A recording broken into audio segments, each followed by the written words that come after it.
शिकारा की तरफ से हाथ जोड़कर राम राम, अस्सलाम वालेकुम। बात यह आती है, मेवात जिस जगह का नाम है, मेवात जब कहीं भी कोई शब्द आता है उसको किस आंखों से देखा जाता है। बड़े जो घराने हैं, जहां बड़े बड़े नेता मंत्री बैठते हैं, वो किसी भी पार्टी के, जहां मेव शब्द आता है वो आपको किस नजर से देखते हैं। यहाँ पे अभी मेरे बड़े भाई साहब थे, मंच संचालक जी, जो बड़ी अच्छी अच्छी बातें बता रहे थे। हमें खुशी होती ये बात सुनकर, हमारे पूर्वज बहुत ज्यादा महान थे, इसमें कोई शक नहीं, ये किताबों में लिखा हुआ है। बड़ी चीज ये है हम कितने महान हैं, हमने अपने मेवात के लिए क्या किया। बात आज की करो, हमारे जो पूर्वज थे तो कर गए, वो हमारे बीच में नहीं है।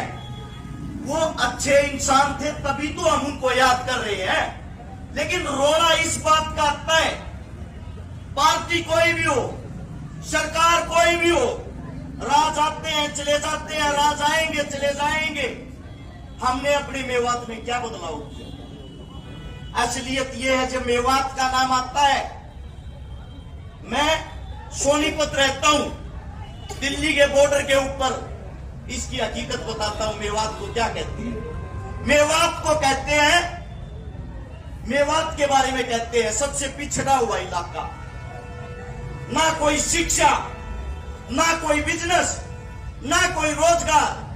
अरे बूढ़े बारे लोग हैं, किसी भी टाइम जाके पटा लेना, उनके लिए क्या करना है, ये आप लोगों को कहा जाता है।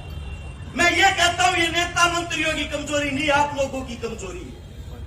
आप मतलब उनकी नजर में मूर्ख हो, आप सच में मूर्ख बने हुए हो। हर बार आपके अंदर एक कीड़ा छोड़ा जाता है, हिंदू मुसलमान के नाम वाला। आप लोगों को लड़ाने के लिए और उनको अपना वोट बैंक बढ़ाने के लिए वो ही काफी है। और जैसे ही चुनाव पूरा होता है, आपकी लड़ाई भी खत्म। वास्तविकता क्या है, वास्तविकता को समझे। हिंदू मुसलमान,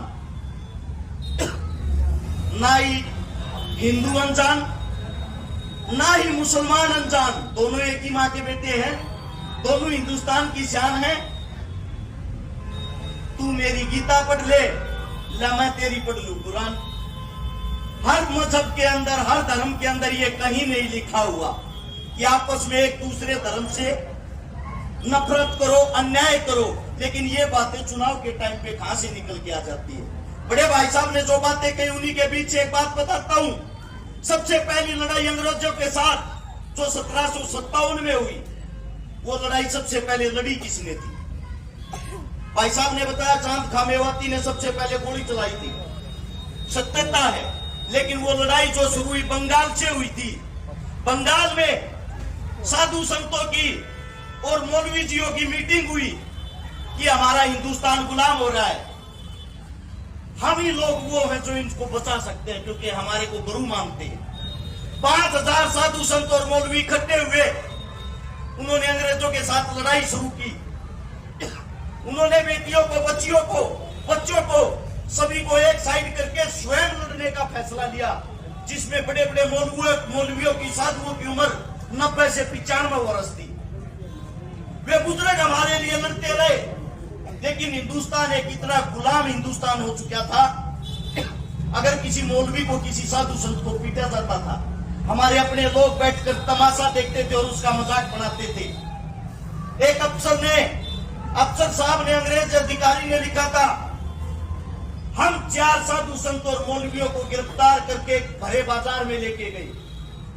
हमने उनके साथ नंगा नाच किया और वहां हिंदुस्तान की जो आवाम, जो भीड़, वो लाखों की संख्या में अपने साधु जी को, अपने मौलवी जी को, जिनको आप पूछते हो, उन पर कोड़े लगते देखकर हंस रही थी, उनकी खिल्लियां उड़ा रही थी। वो इतनी भीड़ थी, अगर उस टाइम पर वो हमारे पर हमला करते, हमारे अंदर से खून का एक कतरा तक नहीं बचता। लेकिन जब हम गुलाम हो जाते हैं, हमारा ये आदमी हमारे को दुश्मन दिखने लग जाता है। 1757 से 1800 तक वो इंसान लड़ते रहे, लड़ते लड़ते वो खप गए, खत्म हो गए। वो जब खत्म होते हैं, खत्म होने के बाद अंग्रेज हमारे लिए नई चीज लेके आए। शराब मदिरा पान बड़े राजा महाराजा भी करते थे, लेकिन वो लेके आए अपने वाली इंग्लिश शराब।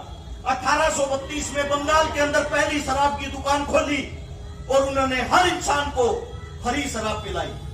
जब 10 दिन वो शराब पीते पीते हो जाते, हमारे आदमी उसके आदी हो चुके, शराब लेने के लिए भीड़ लगने लग गई, तब अंग्रेजों ने 10 दुकानें और खोल दी और वो शराब पैसों में बेचनी शुरू कर दी। आज के हालात ये है, हर गांव के अंदर आपको अस्पताल मिले या ना मिले, ठेका जरूर मिलेगा। हर गांव के अंदर स्कूल शिक्षा की कोई चीज मिले या ना मिले, ठेका जरूर मिलेगा। मैं आप सबसे पूछना चाहता हूं, ठेके के अंदर ऐसी कौन सी अच्छाई है? शाम को जिसके बाहर जाएंगे आपको भीड़ लगी मिलेगी। मजदूर, गरीब, मेहनत करने वाला इंसान 100 रुपए दिन में कमाता है तो 100 रुपए वहां ठेके पे लगा देता है, क्योंकि उन लोगों ने आप लोगों को आदी बना दिया है। मेवात की जब आप बात करते हो, सबसे पहले तो आप साथियों को मैं बता देता हूं, ये सब काम वहां होते हैं शिक्षा के कारण। जहां पढ़ा लिखा वर्ग होगा वो कभी भी पिछड़ा वर्ग नहीं हो सकता। आपके पीछे आपकी वोट लेकर नेता मंत्रियों के बेटे तो पढ़ते हैं ऑस्ट्रेलिया, कनाडा, यूएसए, और आपके बच्चे क्या करते हैं? जो उनके बैनर पोस्टर उठा के उनके पीछे घूमते हैं, भीड़ का हिस्सा बनते हैं, वो क्या करते हैं? वो यहां पर आपस में हिंदू मुसलमान लड़ते हैं। इस लड़ाई को वास्तविकता में हम लोग मिटा सकते हैं। राजा को बनाने वाली प्रजा होती है। प्रजा क्या ये सोचने के लिए भी अंधी बहरी हो चुकी है हमें किसे चुनना है? आप सभी साथियों को बता देता हूं, जब तक शिक्षित नहीं होगे आप कोई भी फैसला सही नहीं ले सकते। कमांडो साहब, हिदायत खान साहब मेरे पीछे खड़े हैं, इनकी जो टीम है मैं सलाम करता हूं इस टीम को। मैं सबसे पहले आप लोगों को बता दूं, कमांडो साहब, हिदायत खान साहब किस परिवार से ताल्लुकात रखते हैं, किस धर्म में इन्होंने जन्म लिया है, ये मायने नहीं करती। मायने करते इनके कर्म। अगर आप आज हम इनको जानते तो इनके कर्मों के कारण। और आप लोग जो मुझे प्यार प्रेम देते हो, मेरी जाति और धर्म देखकर नहीं, मेरे कर्म देखकर देते हो। मैं कमांडो साहब को अपने पिता के समान मानता हूं। पिता कौन होता है? जन्म देने वाला, पैदा करने वाला, जिसका नाम हमेशा हमारे नाम के पीछे जुड़ता है। ये हरा शिकारा फलाने का पुत्र। अगर हम उसके समान किसी को मानते हैं, किसी को दर्जा देते हैं, उसके काम देखकर देते हैं, उसकी जात और मजहब देखकर नहीं। जितने नौजवान साथी हैं सबके सब फोन चलाते हैं, जितने छोटे बच्चे फोन चलाते हैं। आप लोग जो इनको दिखाओगे वो वही सीखेंगे। फोन के अंदर क्या आता है? फोन के अंदर हिंदू मुसलमान भाईचारे को बिगाड़ने वाली बात से अलग कोई चीज परोस के आपको दी नहीं जाती। और आप उसी चीज को देख के जो यूथ है, नए बच्चे हैं जिनकी मात्र उम्र 5-5, 6-6 साल है, वो भी हिंदू मुसलमान की बातें करने लगे। जिनको आज तक अच्छी पहननी नहीं आती वो हिंदू मुसलमान की बातें करते। क्यों? क्योंकि उनको दिखाया वही जाता है। मैं आप सभी साथियों से एक विनती करता हूं, इस मेवात को बचा लो।